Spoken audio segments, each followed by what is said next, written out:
Hey, this is Charles with Historical Gaming, and today we're going to talk about Duel in the Dark by Zman Games. This game came out in about 2007. It's about 1943 British bombing raids against Germany at night, and it is a pretty cool little game. As you can see by the map here, you've got the English Channel here. You've got 3 different airports that the British can take off from.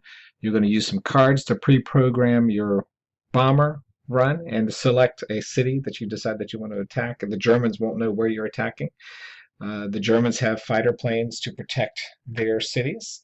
We've also got weather, and we drew a random weather card here, which kind of indicated where the weather is, the clouds. The darker gray are thunderstorms. This is what type of moon that we have: full moon, partial moon, no moon. And then the weather direction is indicated by this arrow. These pink spots are used if you want to use this card for solo play. And then after the weather is deployed, the British player, I'm sorry, the German player is going to put out his planes. So he's going to lay out where he wants to do his planes. He's going to position the German fighters. If you want to put 2 fighters in the same airport, you're going to have a fuel truck there in order to handle that. Again, we determine the weather second after the German planes are deployed. Then we plan the British attack, and then secretly the British player decides where he wants to start from, and he's going to send out these program cards, which go west, east, southeast, and you have to follow the direction of this card.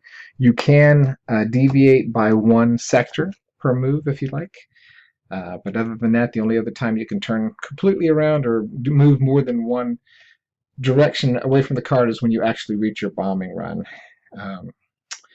So there's different areas here. You've got cities which are green, which are easy targets, cities which are yellow, which are more difficult, and you've got red targets which are worth more points over here. And then you've got a swinging pendulum of VPs starting at 0. As each player progresses and gets more VP for different things that happen in the game, that's going to move back and forth, and that'll determine how you win. Phase 4, you set up the German defenses. So you've got different defenses in the game. You've got flak, you've got searchlights, and each one of these enable VPs for either attacking the British or not.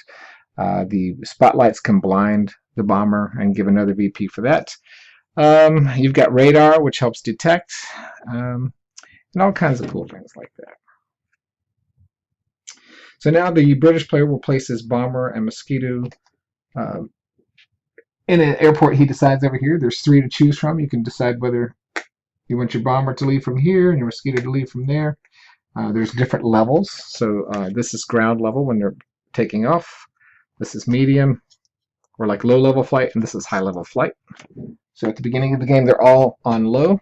Same thing with the German players. They can go high. Here are their fuel cards. So they start with 8, and as they move from space to space, they go down 2 for each move that they make. And if they fly into the wind, they're going to use an extra marker of gas. And if they fly with the wind, they're going to use 1 less. So you can also land on an airport in the German side. The German players can land in an airport unless the mosquito plane is present, which blocks the planes from being able to land. You can refuel and then get your fuel back, and that's how that works. So how do victory points happen in the game? So for the British player, you're going to try to do a bombing run against these cities with your bomber. If you do it during a full moon, you get a +3. You're going to use a target marker with your mosquito and drop that on a city. That gives you a +1. And if you're attacking at a low altitude, that'll give you a +4. For each spotlight that's there, it's -1. Per fire department and smoke screen, -1, and civil bunkers, -2. And then for clouds being present, it's -5, and the thunderstorm is -7. There's a couple other things on there too. For the German player, if the bomber fleet moves into a hex, which with their 1 or more fighter squadrons, the German player is awarded victory as follows: 2 VP, 1 per radar, 1 per searchlight, 1 plus for full moon, -1 for clouds, -2 for thunderstorms. If the squadron is flying lower than the bomber, it's -1. And those again are moved over here.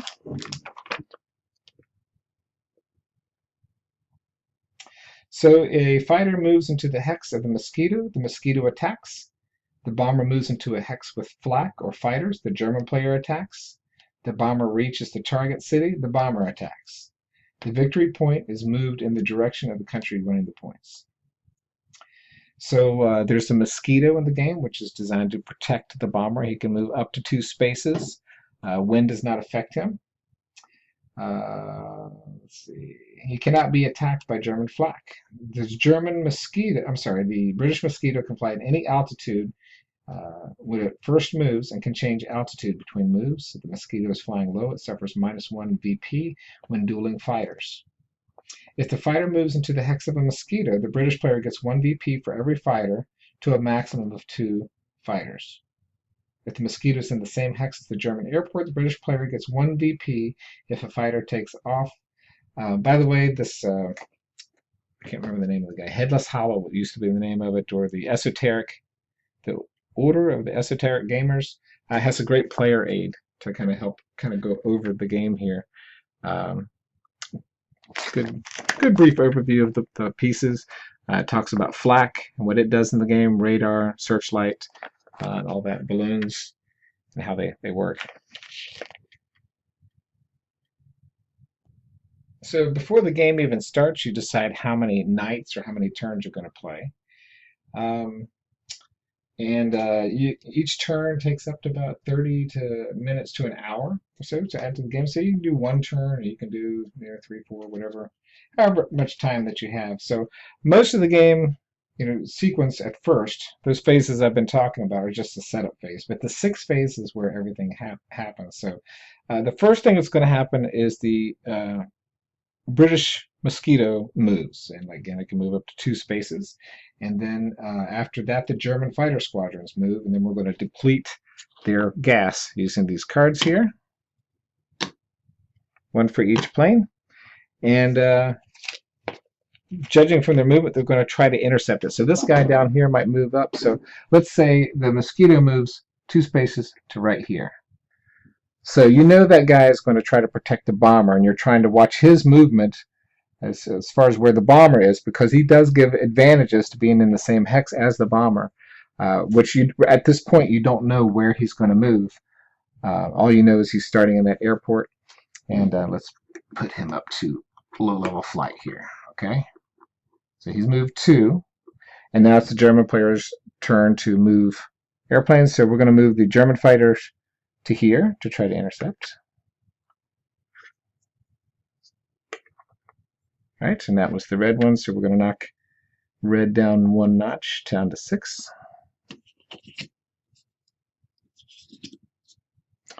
And the blue guy here, he's going to move here, again trying to intercept, or guess where everybody's going. And blue is going down 2, and then green will go down to here.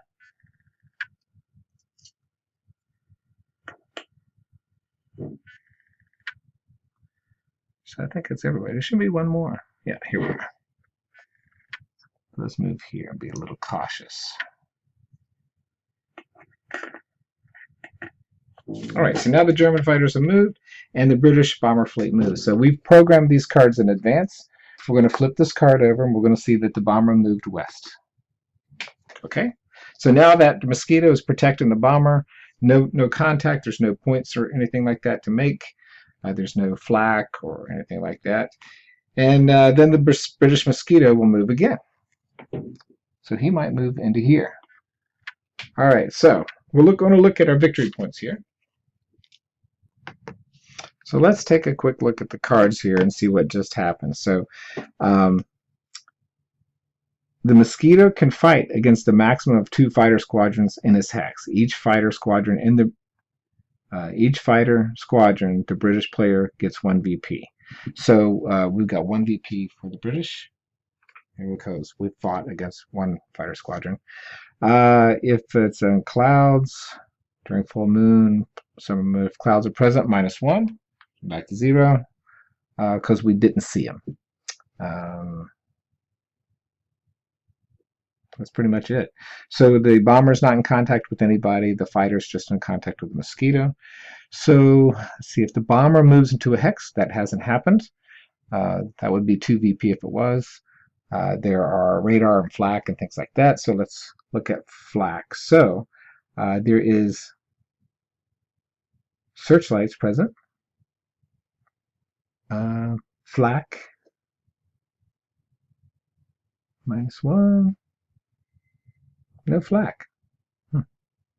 Right, so we're -1, and that's a +1 to the German side.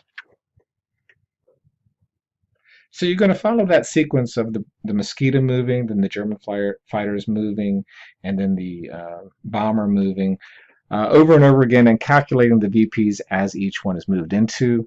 Again, you can't really change the direction because you've already pre-programmed this deck out of the bomber. So the mosquito is kind of like, you get certain advantage of them being in the same hex, but his job is to kind of protect and also to kind of throw off the mosquitoes, or throw off the German fighters, because since he moves first, these German fighters are going to think, oh, you know, the bomber is going down to here to do a bombing run or something like that. So he might be going off on his own, but he is leaving the bomber unprotected. He also has a couple markers here he can drop to help get victory points in the game. For each one that they drops in the target city, he gets a +1. But that also alerts every bomber in the area of where they're attacking. So you want to wait till the last minute to do something like that. And then after your cards get you to your target city, you're going to turn around and do the reverse and come back home and land. And just make sure to keep track of your gas. And remember, you have to land in the Germans have to land in an airport in their area. The mosquito can block that in order to refuel. And it's a pretty cool little game. Hope you get the chance to check it out. And thanks for watching.